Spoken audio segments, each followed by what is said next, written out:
Hello everyone, I'm going to be doing a brief video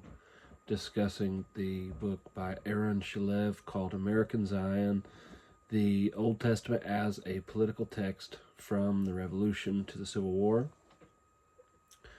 So very briefly, essentially his thesis is that the founding of America was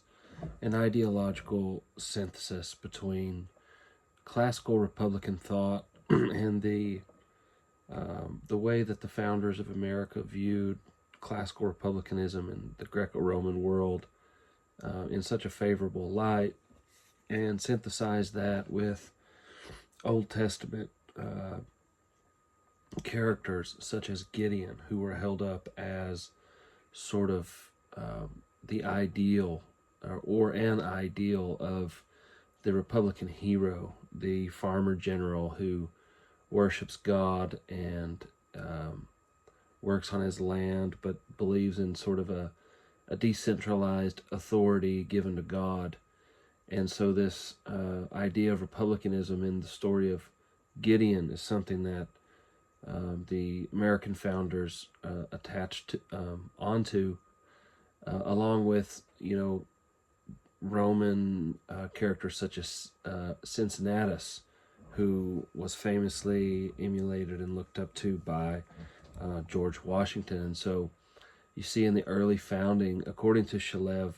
this idea that America was founded on an ideological synthesis between Old Testament republicanism and classical republicanism taken from the Greek world.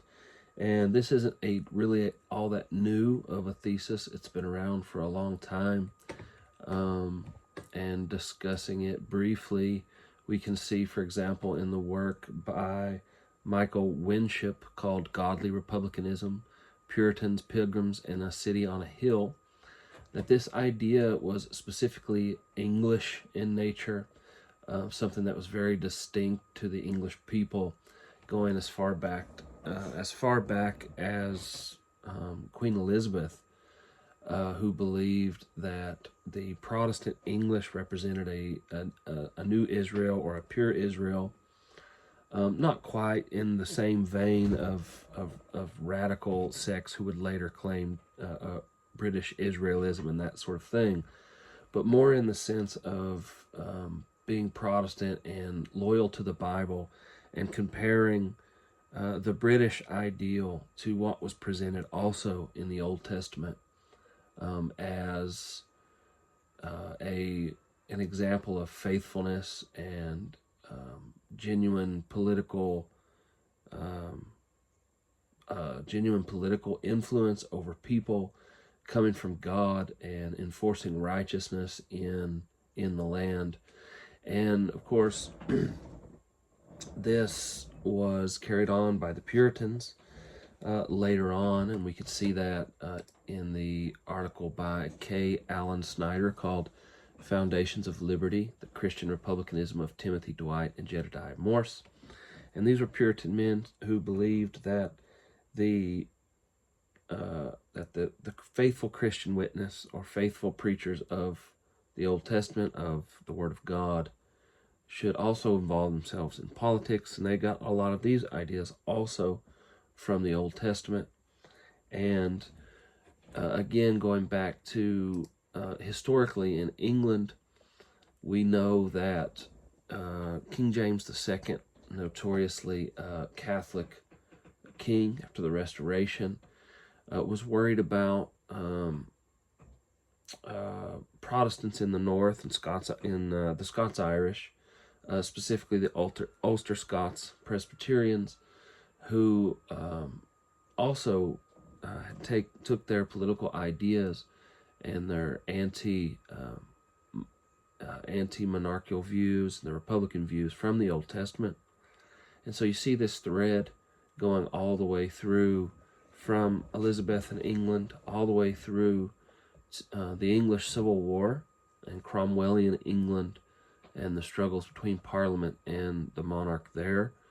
and all the way through to the Restoration and the glorious Revolution of William of Orange, that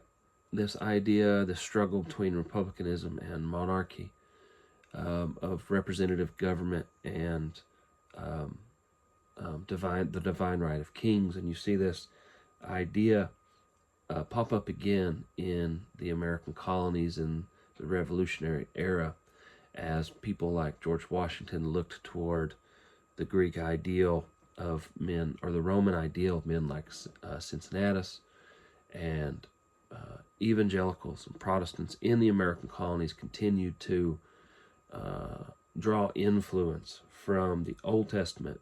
from people like Gideon and political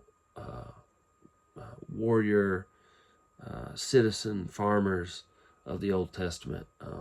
prior to the institution of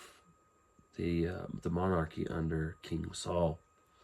So the Old Testament, looking to the Old Testament for Republican influence, was an old tradition, a very English, very Anglo-American tradition.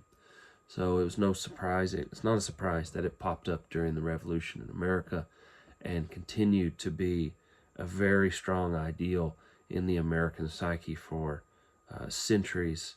afterwards. All right, that's all. Thanks a lot.